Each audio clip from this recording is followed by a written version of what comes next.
In 5, 4, 3, 2, 1.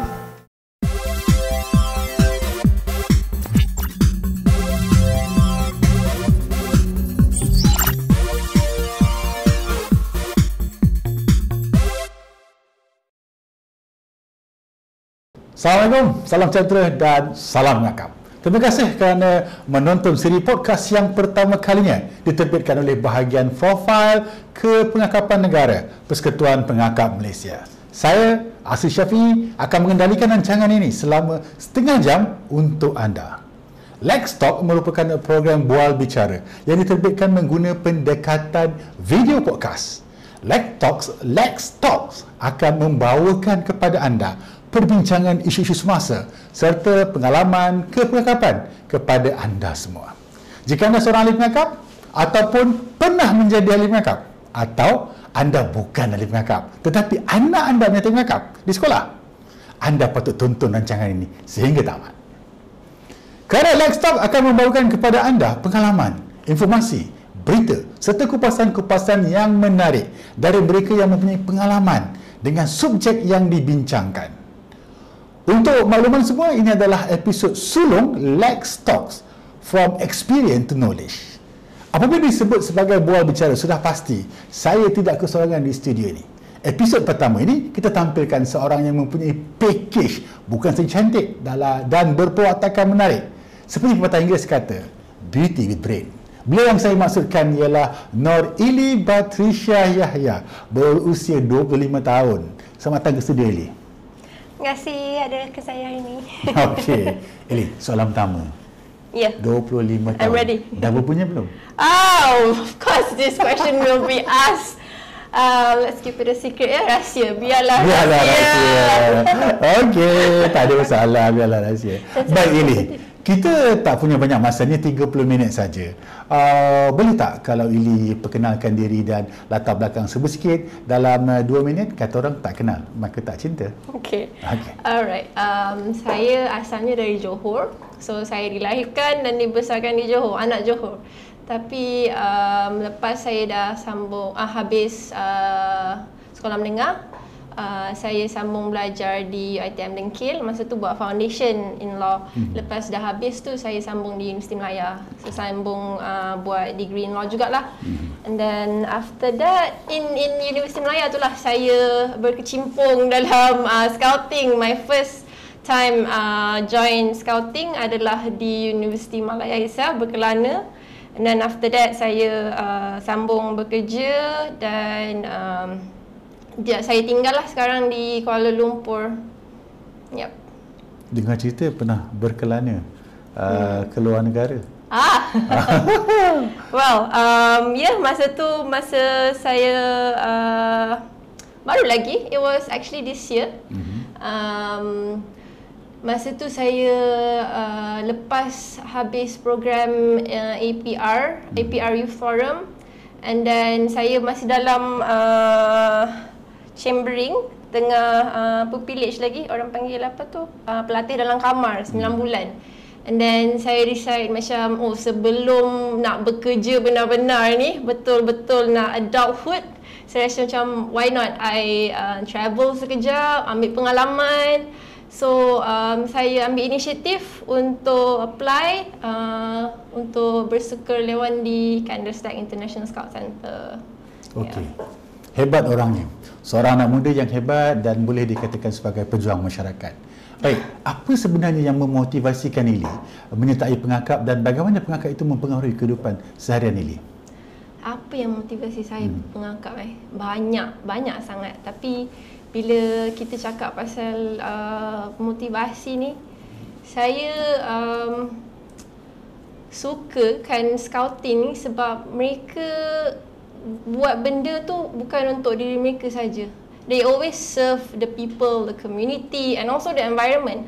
So bila saya berpengakap ni, saya bukannya saja menolong diri saya, tapi saya menolong masyarakat sekeliling, menolong environment kita untuk lebih bagus, we want to make the world a better place. That's what our motto, kita selalu bercakap macam tu. So that's how I love what I'm doing in scouting. And apa tadi soalan kedua? Nilai-nilai. Apa yang memotivasikan dan untuk dapat di Ellie menyertai pengangkap dan pengaruhnya, kesan berpengangkapnya dalam kehidupan seharian? Okey. Pengaruh dia, saya dapat menjadi manusia yang lebih baik. Saya dapat become a better citizen, and also saya dapat, bukan untuk diri saya dapat mempengaruhi orang lain juga, anak-anak muda. Kita dapat memberi contoh yang baik untuk mereka, and kita sentiasalah membantu mereka untuk bukannya hidup ni untuk diri sendiri saja, tapi memberi makna kepada orang lain dan membantu untuk negara kita ni menjadi negara yang lebih baik. Kenapa pakai baju pink hari ni? Dan boleh tak cerita sikit kaitannya baju, scarf yang ada? Ni representasi. Saya sebab hari ni kita bercakap pasal pengalaman saya di Kandersteg. So this is what we wear.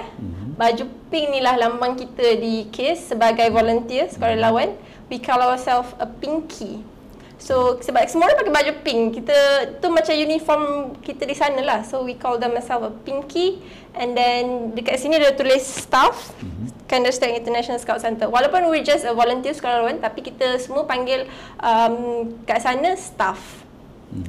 Dan tak kisahlah lelaki ke perempuan memang pakai pink. Yes, semua pink. Sebab ada cerita kenapa dia pakai pink ni. Saya boleh cerita. Kalau kita tengok flag kan, bendera negara-negara ataupun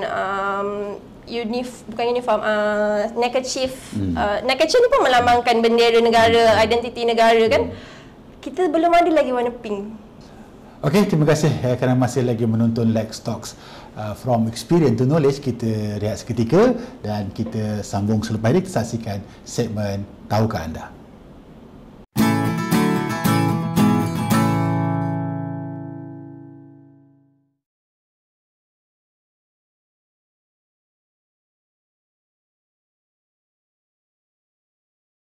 Hello everyone, my name is Bảo Huy.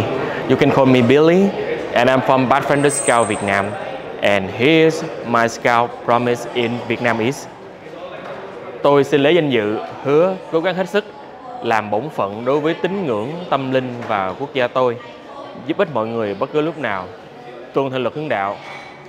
මාගේ ආගම රහා රට කෙරෙහි යුතුකම් ඉටු කිරීම සියලු සෑම කල්ලිම අනුන්ට පාර කිරීමටද බාරදක්ෂ නීතියට කීකරු වීමටද මාගේ අවංක විශ්වාසය උඩ ගෞරව බහුමානයෙන් යුතුව පොරොන්දු වෙමි.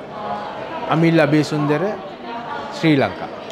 मैं अल्लाह शाह आहरंगे वतन अदा कुरन जे वाजिबता फुरे मुकतका अदा कुरमशा अबदस अहमी नहीं तेरमशा स्काउट कानूना एगत अमल कुरन आहरन वादो में.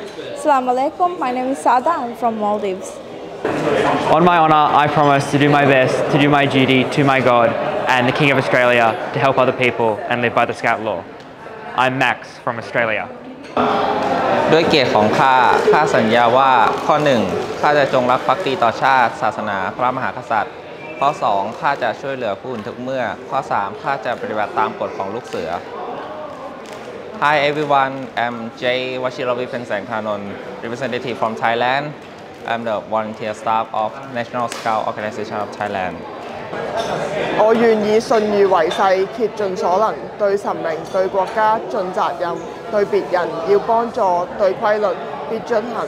I'm Collis from Hong Kong. 스카우트 사원에서 나는 나의 명예를 걸고 다음의 조목을 굳게 지키겠습니다. 첫째, 하느님과 나라를 위하여 나의 의무를 다하겠습니다. 둘째, 항상 다른 사람을 도와주겠습니다. 셋째, 스카우트의 길을 잘 지키겠습니다. Hello, I'm Garam from Korea. मी असे वचन शिलास्मरून असे वचन देते की ईश्वर व स्वदेश यांच्याविषयीचे माझे कर्तव्य करण्याचा, इतरांच्या उपयोगी पडण्याचा व गाईड नियम आचरणात आणण्याचा प्रयत्न करीन. दर्शना Pawaskar from Bharat Scouts and Guides. I'm John Stephen Cornwell from the Boy Scouts of the Philippines, the Scout Oath and Law. On my honor, I will do my best to do my duty to God and my country, the Republic of the Philippines, and to obey the Scout law, to help other people at all times, to keep myself physically strong, mentally awake, and morally straight.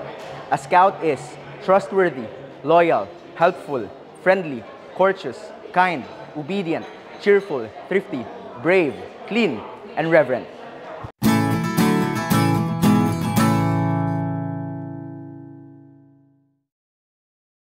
Macam mana setakat ni? Best tak? Let's talk ini. Jika anda rasakan ianya bermanfaat untuk semua ahli pengakap dan orang ramai, apa kata anda lakukan 3 langkah mudah ini? Pertama, tekan butang like dan butang loceng notifikasi. Kemudian komen dan yang terakhir kongsikan dengan rakan anda, mak ayah, kakak, abang, adik, cikgu, jiran sebelah rumah.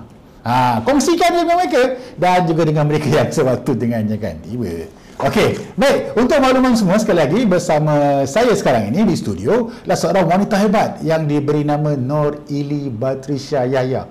Weh, panjang namanya. Kita lanjutkan saja perbincangan. Kalau tak silap tadi Ili ada sebut tentang KIS ataupun Kinistec International Scout Center di Switzerland.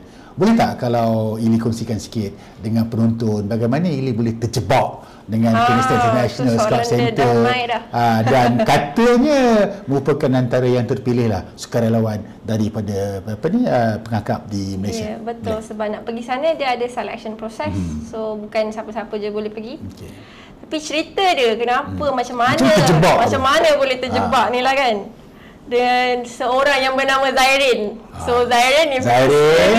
Siapa Zairin? Zairin. Okay. This is because of you I'm stuck. Okay. No, I'm stuck. I'm here right now. Okay. So pada satu hari tu, bukan satu hari lah, pada program ni saya join. Saya ada cakap tadi APR Youth Forum. So dalam program tu kita ada meeting dengan ramai delegasi. So masa meeting dengan rakan-rakan delegasi daripada negara-negara yang lain, kawan saya ni, Zairin ni, dia masa tu bila kita kata APR Forum ni, dia berkempen untuk nak vote siapakah the next youth representative di Asia Pasifik lah dalam scouting. So bila ada meeting-meeting ni, dia cerita pasal pengalaman dia. Sebab dia lah nak mempromosikan diri jugalah kan untuk orang vote. So dia cerita dia pergi Kinistec masa satu hari tu, and dia tunjukkan slide. And also macam, it's not just Zairin lah, ada juga kawan saya Samuel, dia pun pernah jadi Pinky di Kinistec. So bila mereka bercerita tu, saya macam wah seronoknya, I nak juga buat benda ni, you know. One day I mesti nak try pergi sana. Sebab tak naklah macam berpengangkat di Malaysia je kan, macam dia takut kat situ je. Kita nak cari pengalaman dekat luar sana, apa yang ada. So kita boleh balik, kita kongsi balik kan. So that's how it started. When he shared his stories, I macam spark. I macam okay, I have to apply. I want to be like him one day. I want to be like other people one day. So I did it. The dreams come true. The dreams come true. You never know, right? Okay. Okay, berantau sejauh sampai ke Switzerland dalam satu jangka masa yang agak lama jugalah kan. Berlainan budaya, bahasa, agama dan sebagainya. Jadi mesti ada pengalaman atau sesuatu yang baru bagi diri Ili yang berharga dipelajari di sana. Sesuatu yang baru. Banyak. Tapi macam di sana benda-benda kecil. Yang belum tentu terkesan lah. Terkesan benda-benda kecil, saya boleh cerita dua lah. Satu, macam saya suka kat sana dengar diorang punya scouting song, scouting macam mana diorang scouting dekat luar sana lebih banyak sebagai grup, bukan di sekolah. So mereka ceritalah macam mana diorang buat campfire, lagu-lagu campfire. I love it so much. Macam sebab I join scouting masa di universiti baru lagi. So bila saya di Kinistec tu, I had my first campfire. It was very very meaningful for me. Memang saya suka sangat. And then keduanya mereka suka tanya khabar dengan cara macam how are you today? How are you feeling? Diorang bukan macam hi, hello, hi, tak ada, bye-bye. Diorang mesti macam jumpa terus sempat, how are you? Are you good? Are you okay? So that small little things buat saya rasa macam it's very nice. You rasa macam you belong, you rasa macam family. And I bring that here bila saya jumpa kawan-kawan ke, jumpa commissioner, jumpa orang-orang biasa, family, saya mesti tanya, hi, how are you? How are you today? Macam tu. It's really nice. Yeah. Okay, memang menarik. Kalau boleh tak macam saya ni join KIS? agaknya? Boleh, dia tak ada had umur. Siapa-siapa je boleh join. Best. Tapi dia mesti 18 ke atas lah. Sebab nak maturity kan. Tak boleh lah anak-anak muda main pergi je. Ya. Okey, sudah pasti ada banyak kelainan dalam budaya kerja atau amalan atau yang dipanggil good practice di KIS ni kan. Ada tak yang boleh kita adaptasi amalan-amalan baik mereka ni untuk digunakan atau diguna pakai dalam pergerakan pengakap di Malaysia? Yang pertama, mereka sangat punctual.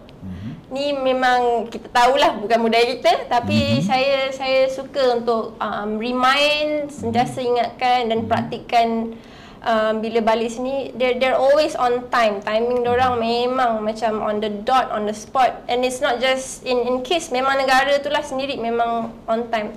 Yang keduanya, mereka kalau menolong tu diorang tak fikir panjang, tak ada nak tanya-tanya untuk apa, untuk buat apa. Bila we ask for help, they always go. They always macam always be there, tolong orang pada setiap masa. They always there. Macam it's really nice. Macam ataupun bila kita nak volunteers, tolong buat ni untuk campfire, ada orang nak datang ni, they will always be ready, prepared. So it's really good, it's really nice. Adakah sebab suasana atau budaya mereka begitu?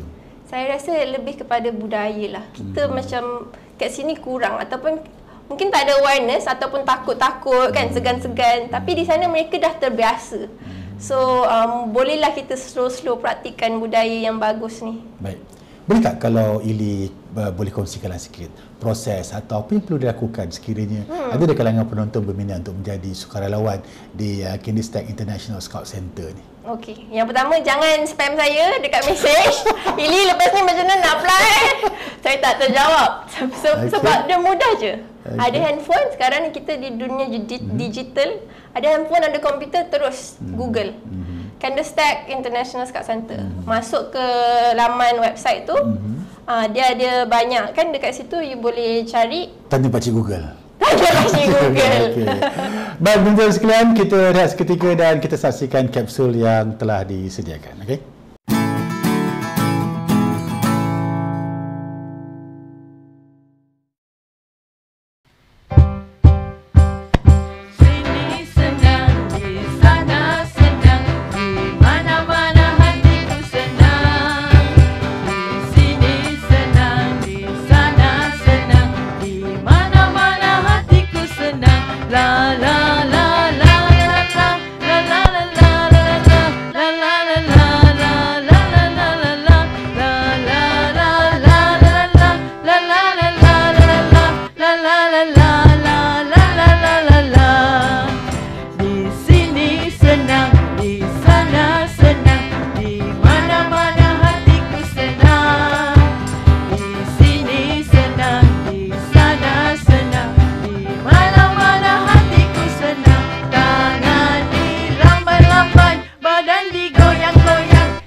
La la la la la la la la la la la la la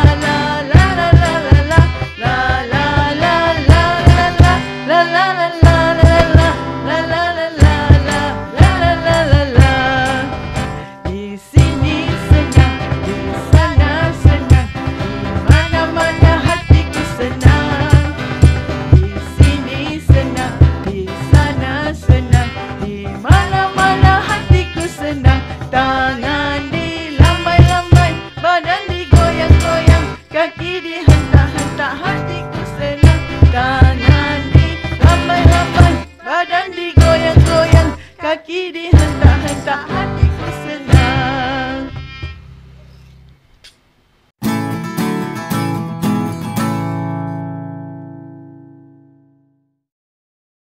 Baik, terima kasih kerana terus setia bersama Lex Talks from Experience to Knowledge. Kita masih lagi bersama si cantik manis Nur Ili Batrisya Yahya. solo, but I don't think this is available.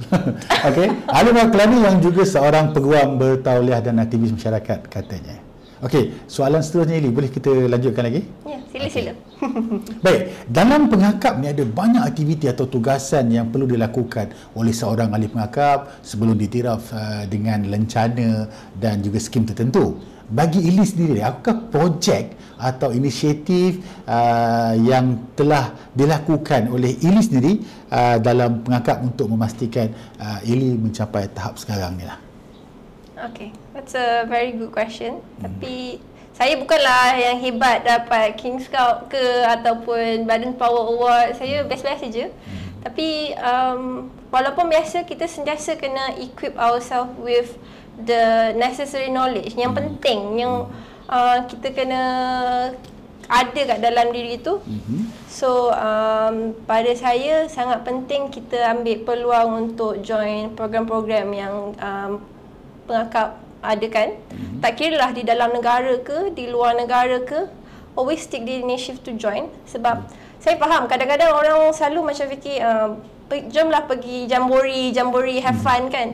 Tapi it doesn't stop there. You kena dalam pada seronok tu kenalah ada knowledge, kena ada input, informasi. So join program-program macam ada conference, forum. So my first international program tu saya join yang Asia Pasifik lah, KPR Youth Forum.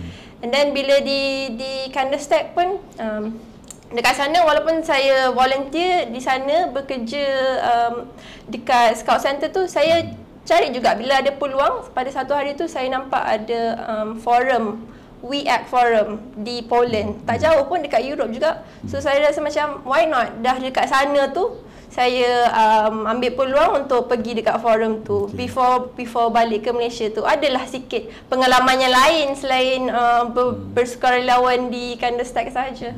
Tapi kat Europe kan, satu sekali masuk, chop sekali pasport, balik keluar kan? Betul. Pergi mana-mana semua. Itulah kita ambil kesempatan tu, jangan lepaskan peluang. Itulah bestnya kan? Ada tak masalah bahasa masa you dekat Kandersteg atau masa you berkelana ni, bermusafir ini, ada tak masalah bahasa? Sebab orang takut nak keluar, tak kerti bahasa Inggeris, tak boleh, apa?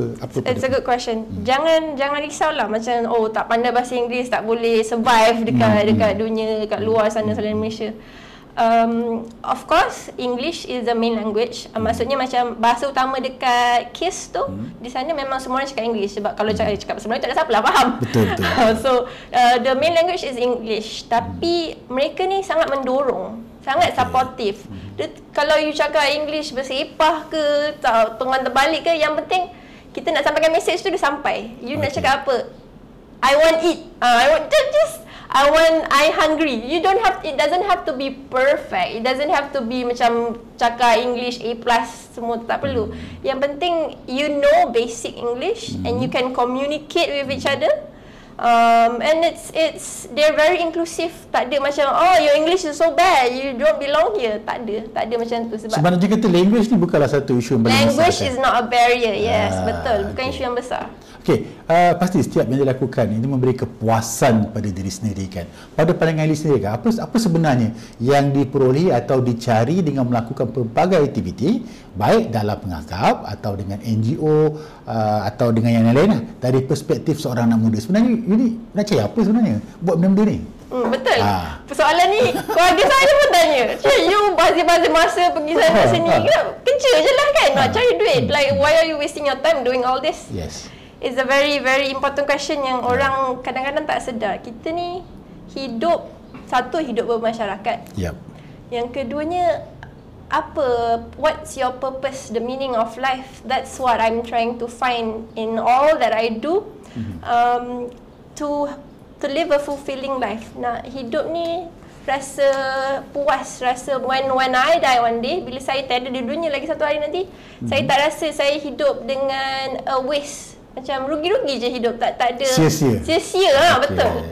So when I do all this, I always feel like macam I feel fulfilled sebab saya bukan sahaja menolong orang, tapi saya rasa macam diri saya ni dah berkembang, jadi manusia yang lebih bagus, and then kita dapat ilmu. Lepas tu bila all this pengalaman-pengalaman, kita give back to other people. Kita bercerita macam sekarang ni kan, kita cerita pengalaman, and then kita contribute untuk other people, kita menaikkan nama negara. So all these little things yang orang rasa macam buang masa, tapi pada saya macam it gives my life a meaning.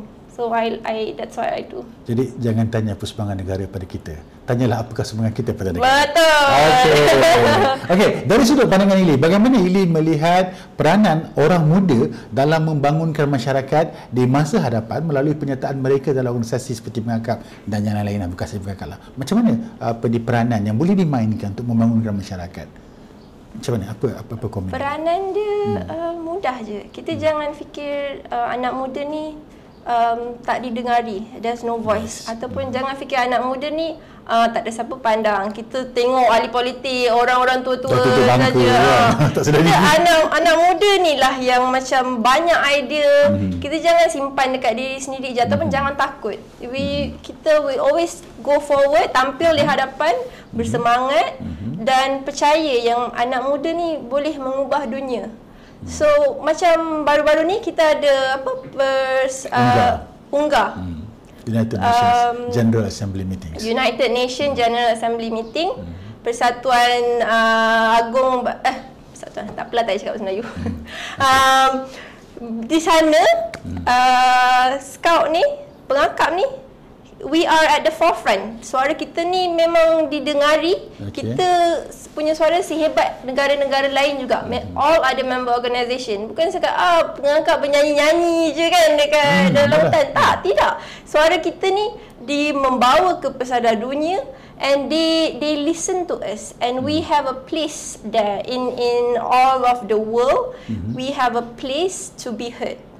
And when we are there, kita representasi Scout ni is so important, sebab people think Scout doesn't contribute or anything, ataupun Scout ni it's just scouting. What do they do? But when we put ourselves, kita letakkan Scout tu di UNGA, boleh nampak satu dunia boleh nampak, that is scouting, that is what they do. They have youth empowerment, they promote SDG goals, they are fighting for the goals. We do this for us, for the people, and for our future also. So that's how kita sebagai anak muda ni kena ingat, jangan sia-siakan kita punya masa. Maknanya suara dah didengar. Yes. Bukan di Malaysia tetapi di peringkat antarabangsa. Di peringkat antarabangsa. Ya.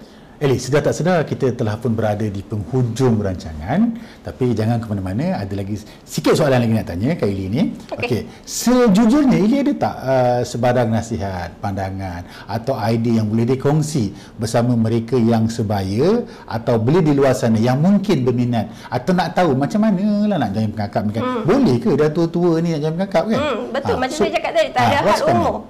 Siapa-siapa je boleh join scouting. So macam mana? Okey. Macam mana macam mana buat? Macam tadi tanya pasal Google.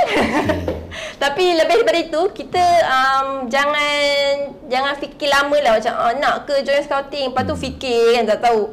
Terus you do something, you don't have to think so much. Sebab scout ni is everywhere. You jangan nak question scout ni betul ke tak, organisasi ni betul ke tak. Memang kita ni dah terkenal. We are known for everything that we do. So kalau anak-anak muda sana nak join scouting tu, you just do it, you just join. Kalau tak ada di sekolah, macam saya dulu tak ada kat sekolah, boleh Google ataupun cari di media sosial, cari di Facebook scouting. Just ask anyone that you know. It can be anyone that you know. You ask them. You nampak orang ni scout kan, dia follow IG dia. How can I join you? Macam mana saya nak join scout ni? Saya berminat lah. Tanya je, jangan malu bertanya. Sebab kalau kita malu bertanya, sesat jalan. Okey. Baik Ili, sebelum kita akhir, kata-kata Ili kepada dunia dalam sebaris ayat ataupun orang sekarang kata tagline lah. Okay, this is very cliche, tapi I love this words of wisdom. Saya suka. and I always remember this in whatever I do, is be the change you want to see in this world. Be the change? Be the change you want to see in this world. Jadilah pengubah yang anda mahu lihat di dunia ini pada masa sekarang ataupun di masa hadapan. Yes. Tinggi bahasanya. Okey, setakat ini saja episod pertama Let's Talks from Experience to Knowledge yang dibawakan kepada anda oleh bahagian profil Kepengakapan Negara Persekutuan Pengakap Malaysia. Akan kami bawakan tetamu-tamu lagi hebat untuk berbicara dan berkongsi cerita pengalaman mereka pada episod akan datang. Moga perbincangan pengalaman orang lain boleh menjadi ilmu kepada kita semua.